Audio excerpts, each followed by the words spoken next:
안전공학 결혼 중에서 인간공학에 대해서 하고 있죠. 자, 저번 시간에 이어서 인간공학의 연구 기준의 조건이 무엇이냐? 이건 객관식 문제로 이제 우리 자격증 시험에 많이 나오죠. 인간공학의 연구하는 기준의 조건이 뭐냐 하면은 항상 이 인간공학은 인간이 중심이 되어서 보조적으로 기계의 역할을 이 시스템화 설계화 시키는 것이라고 이야기했었죠. 그러면은 인간공학 연구 기준의 조건은 적절해야 됩니다. 적절성, 무오염성, 신뢰성 이 세 가지가 있습니다. 그래서 알아줘야 되겠죠. 인간공학 연구 기준의 조건은 뭐라고? 적절성, 적절한지, 인간에 대해서 적절하게 하고 있는지, 오염되지 않은 무오염성, 그 다음에 신뢰가 있는지 신뢰성 이 세 가지가 인간공학 연구 기준의 조건입니다. 그 다음에 인간공학 연구의 기준 유형에 대해서 한번 볼까요? 인간공학을 연구하는 기준이 뭐 어떤 것이 유형으로 있는가? 기준의 체계는 뭐냐 하면 원래 의도한 바가 있죠. 원래 의도하는 바가 얼마를 달성하였는가를 반영하는 기준입니다. 인간공학이. 그러니까 뭐 예를 들어서 어떤 것들이 있겠습니까? 원래 사람이 이 일을 하면 이 작업을 하면 얼마나 안전하고 얼마나 위험하고 뭐 이런 요건들이 있겠죠. 거기서 얼마나 인간이 안전하고 더 안전하게 하고 위험성은 더 줄이게 하고 이것을 어떻게 했느냐 어떻게 얼마나 달성했느냐 이거를 보는 겁니다. 그런 기준은 또 뭐가 있느냐 하면은 인간 성능 척도 인간이 어떤 뭐 물론 안전성도 뭐 관계되겠죠. 제일 중요한 게 효율과 안정성이 되겠죠. 인간 성능을 어떻게 척도를 할 것이냐. 척도에 대해서는 저번 시간에 했었죠. 그 다음에 생리학적 지표, 주관적 반응, 사고 빈도 이런 것들이 인간의 기준이 되는 겁니다. 사고 빈도가 줄었다. 이러면 어떻게 되는 겁니까? 인간공학적으로 의미가 있는 그런 상황이 되는 거죠. 인간이 같은 작업을 하는데 사고가 많이 줄었다. 사고 빈도가 옛날보다 더 많이 줄었다. 왜 기계를 뭐 적절하게 시스템화 시켜서 사용하고 이렇게 함으로써 사고 발생 빈도를 훨씬 줄일 수 있다. 뭐 생리학적으로 어떻게 뭐 더 좋아졌다. 이런 것들은 인간 기준으로 해서 어, 달성했는 기준이 높아진 거죠. 인간 기준으로 높아지는 겁니다. 인간이 기준으로 높아지면 이 인간공학의 연구는 의미가 아주 좋아지는 거겠죠. 이렇게 인간을 기준으로 해서 원래 의도한 바에서 얼마나 더 높아지게 발전했느냐. 그게 인간공학이다. 이런 얘기겠죠. 예를 들어서 인간공학으로 접근해서 시스템화 시켜서 기계를 활용하기 전에 어느 정도의 사고가 많이 발생하고 어느 정도의 뭐 사람이 생리학적으로 뭐 문제가 있었는데 이거를 개선했다. 이만큼 개선했다. 이게 인간공학에 연구하는 의미가 있다는 얘기겠죠. 그 다음에 인간과 기계의 성능 비교를 한번 해볼까요? 인간과 기계는 좀 다릅니다. 그런데 우리가 지금 들어가기 전에 인간공학을 연구할 때 한번 생각을 해볼까요? 어, 인간공학을 연구하는 기준에 대해서 한번 간단하게 이야기하면은 사람은 뭡니까? 어떤 산업 현장에서 동작을 하죠. 이런 움직임이 있을 때 인간의 동작에 원칙이 있습니다. 세 가지 원칙이 있는데 그럼 우리가 인간공학을 연구할 때 이런 원칙에 맞춰서 해야 되겠죠. 신체 사용에 관한 원칙이 있고 신체를 어떻게 사용해야 되는가 그에 대한 원칙이 있습니다. 그 다음에 작업장 배치의 원칙이 있어요. 그럼 우리가 인간이 뭐 작업장에서 작업을 하는데 이 작업장을 어떻게 배치를 해야 되느냐 그 원칙이 있고 그 다음에 작업장에서 일하려고 하다 보면 뭐가 있어야 됩니까? 공구나 설비가 있죠. 이 공구나 설비를 어떻게 설계해야 되느냐에 관한 원칙이 있고 이렇게 세 가지로 나눌 수 있습니다. 이게 뭐라고? 동작 경제의 원칙이라고 합니다. 동작 경제의 3원칙. 물론 우리가 이 인간공학에 대해서 인간공학 및 시스템 공학에 대해서 한 과목으로 해서 세부적으로 들어갈 때는 다 배웁니다. 그래서 지금 개론적으로만 하기 때문에 구체적으로는 안 들어갔는데 요 인간공학을 자꾸 이야기를 나오다 보니까 그러면 인간공학을 뭐 어떤 식으로 해야 되느냐 우리 산업안전보건 쪽에서는 그거에 대해서 한번 이야기를 해보죠. 인간이 작업장에서 하는 동작 경제의 세 가지 원칙이 있죠. 그 다음에 첫 번째 신체 사용은 그럼 어떤 원칙이 있는가 한번 해볼까요? 공작 이야기해 봅시다. 인간공학을 할 때 신체 사용에 관한 원칙이 있습니다. 신체 사용은 주로 작업을 할 때 사람은 뭘 사용합니까? 손을 사용하죠. 그래서 원칙이 신체 사용에 관한 원칙이 두 손의 동작은 어떻게 해야 되는가 하면 시작을 같이 해야 됩니다. 두 손의 동작은 시작을 같이 하고 같이 끝나야 됩니다. 신체 사용할 때. 손의 동작은 어떻게 같이 시작하고 같이 끝나야 된다. 이런 얘기고. 그 다음에 휴식 시간을 제외하고는 양손이 동시에 쉬지 않도록. 자, 한번 생각해 봅니다. 휴식할 때를 말고는 작업할 때는 어떻게 해야 됩니까? 양손이 동시에 쉬지 않도록 해야 됩니다. 휴식할 때 뭐 두 손 다 쉬어야 되겠죠. 근데 휴식할 때가 아니면은 신체 사용의 원칙이 양손을 동시에 쉬지 않도록 해야 되는 거죠. 그 다음에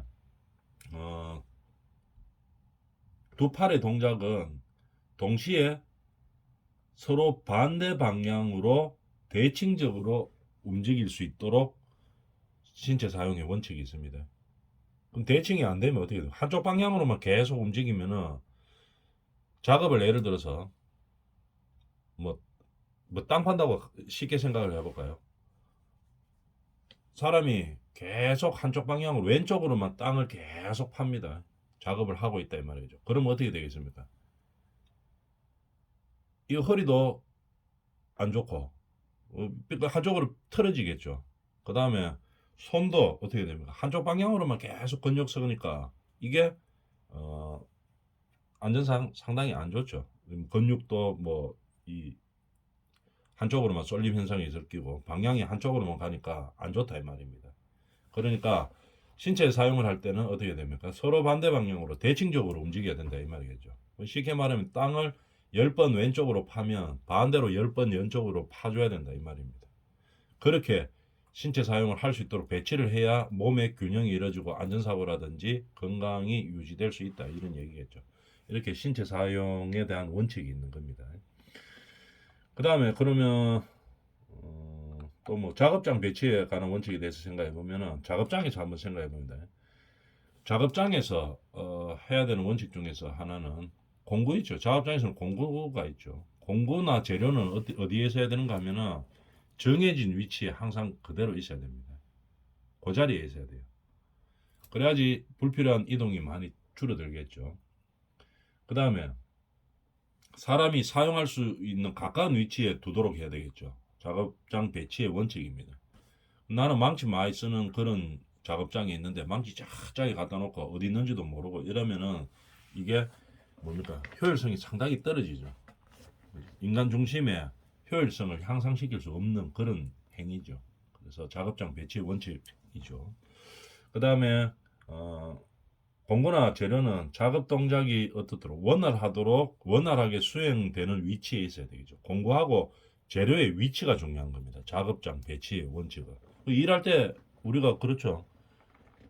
이 공구하고 이 재료가 어디 있느냐에 따라서 이 작업 효율이 높아지고 그 다음에 또 작업하는 사람이 안전하고 이렇게 할 수 있죠. 같은 자리에 있어야지 늘 쓰는 그 방향으로 쓰기 때문에 작업장 배치의 원칙은 그렇게 된다고 할 수 있습니다. 그 다음에 공구 및 설비 설계의 원칙. 공구하고 그러면 설비를 어떻게 아까 세 가지 원칙이 있다고 했겠죠. 공구하고 설비에 관한 원칙은 어떻게 되느냐.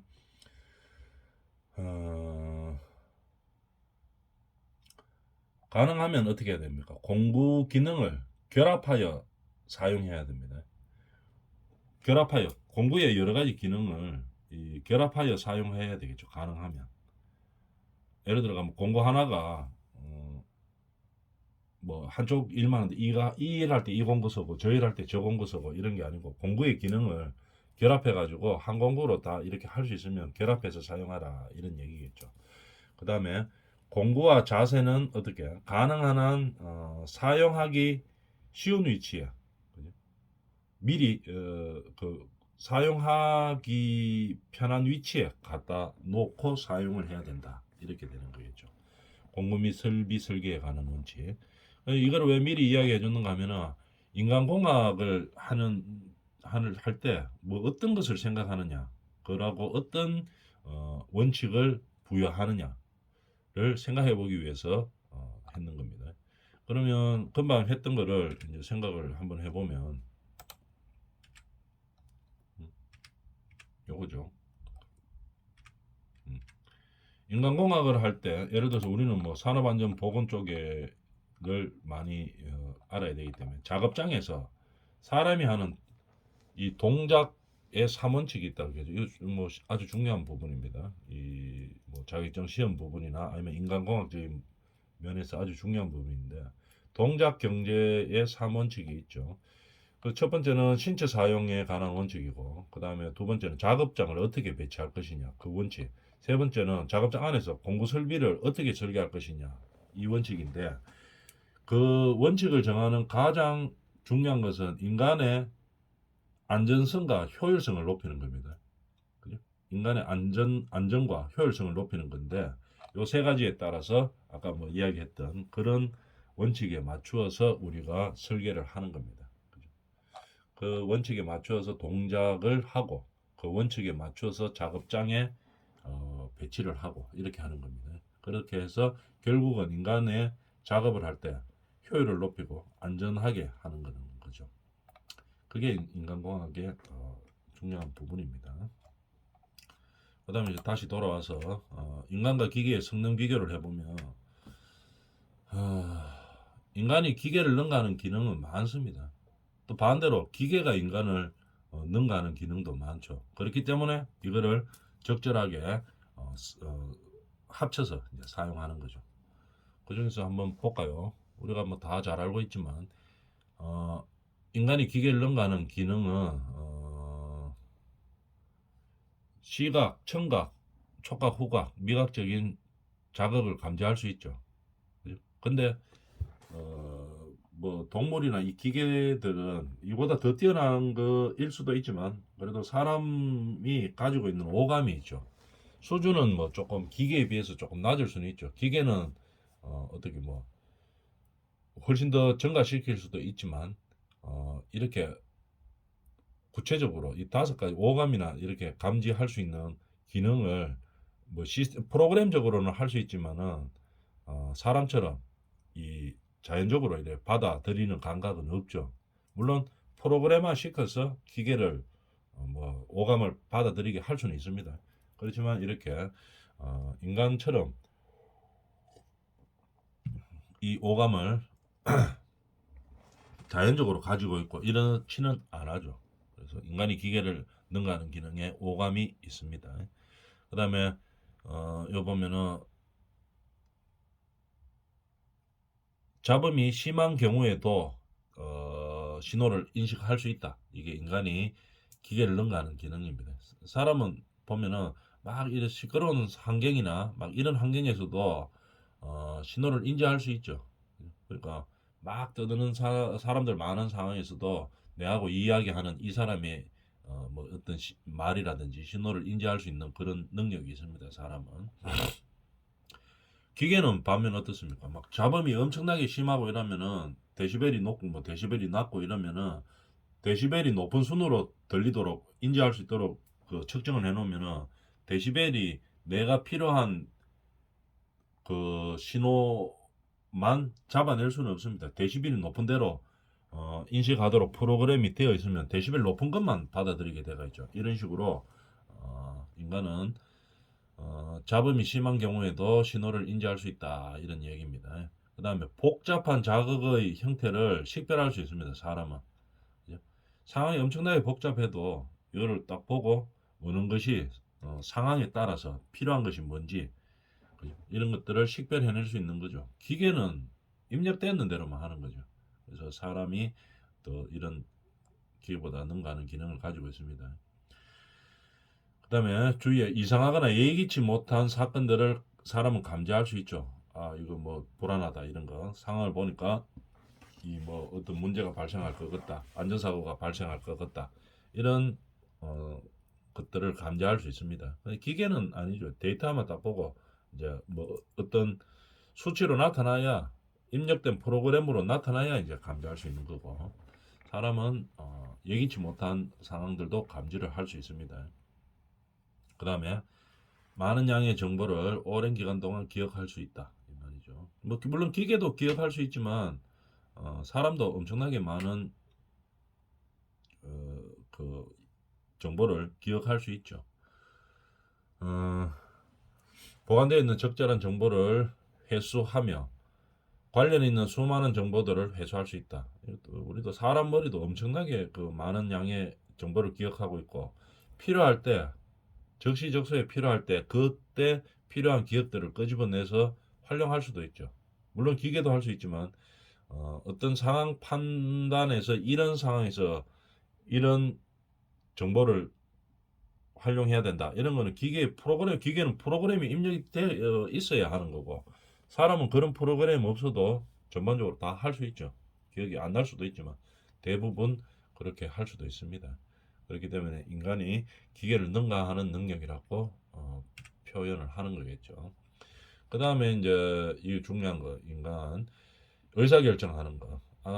저번 시간에도 이야기했지만 사람의 의사결정하고 기계가 정보 처리하는 거하고는 이건 의미가 좀 많이 다르죠. 사람은 어떤 상황적 요구에 따라서 적응적인 결정을 할 수 있는 거죠. 그렇죠? 그러나 기계는 프로그램이 짜여진 대로 그냥 정보 처리만 할 뿐이죠.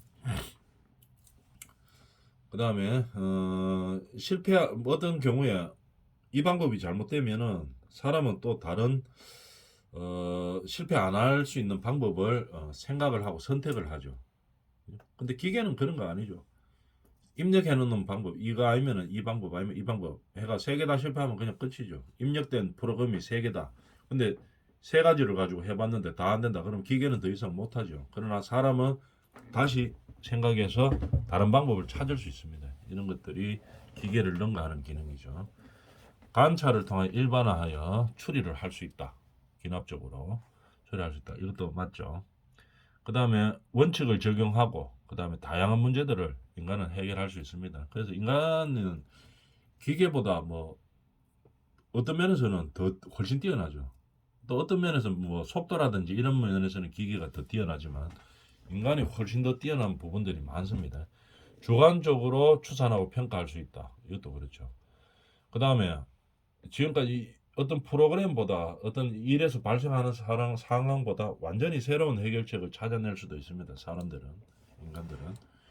기계들은 뭐 그렇게 못하죠. 이 입력된 프로그램대로만 하기 때문에 완전히 해결책을 찾아내고 이렇게는 못합니다. 그 다음에 과부하 상황에서 불가피한 경우에는 중요한 활동에만 전념할 수 있다. 맞죠. 뭐 다 일을 해결하면 되는데 과부하가 걸린 상황에서는 우리는 사람들은 선순위를 먼저 볼 수 있죠. 어느 거를 중요한 거는 먼저 하고 그다음에 중요하지 않은 것은 나중에 하고 이렇게 구분할 수 있습니다. 이런 것들이 다 인간이 가지고 있는 기계보다 더 능가하는 능력이죠. 기계는 어떻게 합니까? 입력된 대로 중요하건 중요 안 하건 그냥 계속 그냥 하염없이 하고 있는 거죠.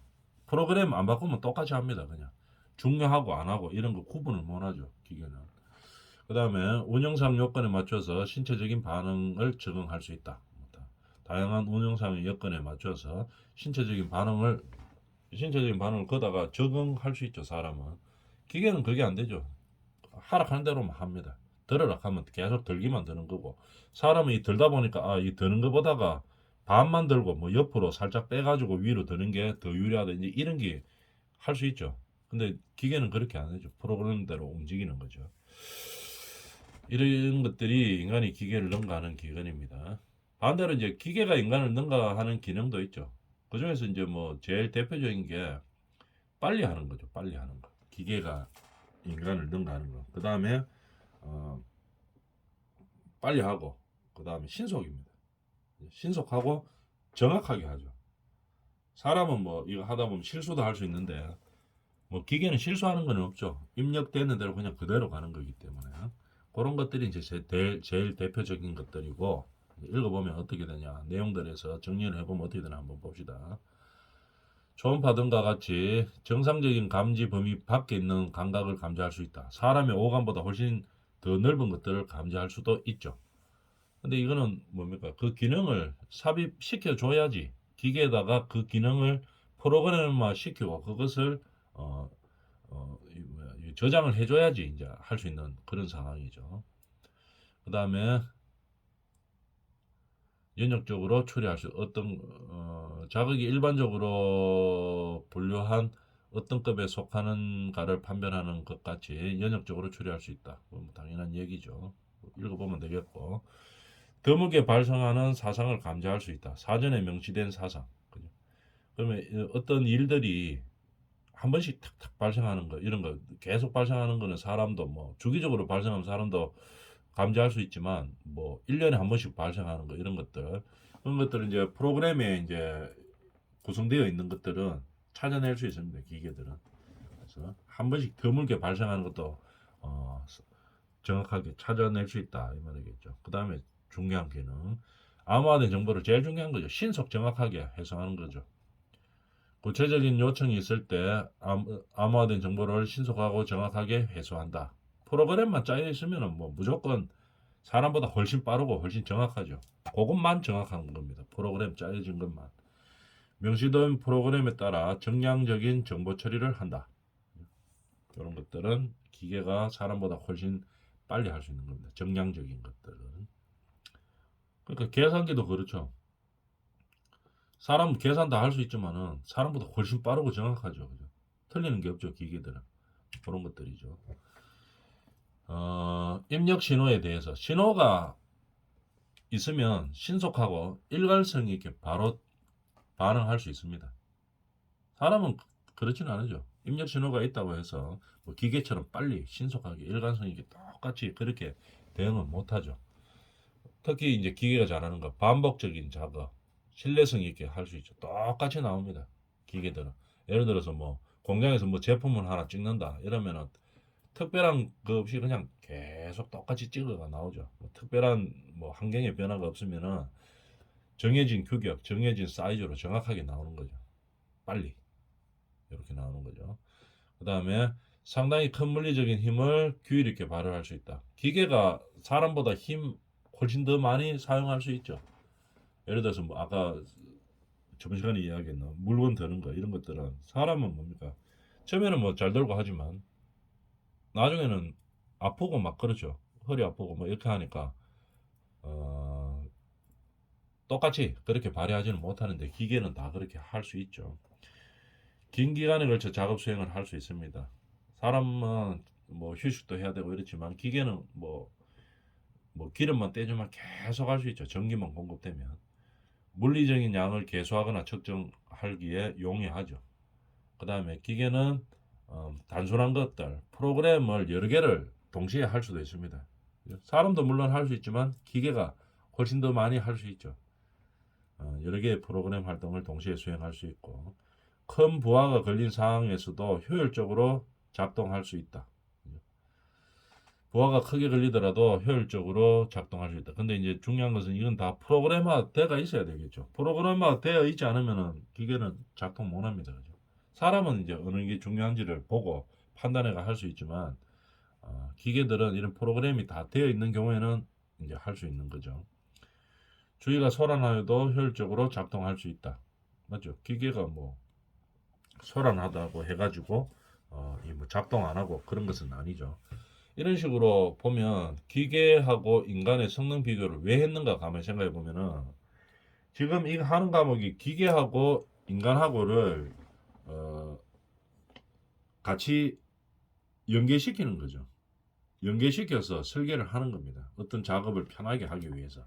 편하게 하는 게 근데 누가 편하게 하느냐 하면 기계가 편하라고 하는 것은 아니고 인간공학, 이 시스템공학은 인간이 편하자고 하는 거죠.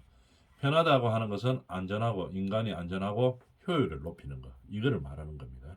그래서 기계와 인간의 특징에 대해서 그 서로가 더 잘할 수 있는 능력이 어떤 것들이 있는지에 대해서 한번 알아봤습니다. 그럼 이거를 나중에 적절하게 이제 시스템화 시키는 거겠죠. 이번 시간은 여기까지 합니다.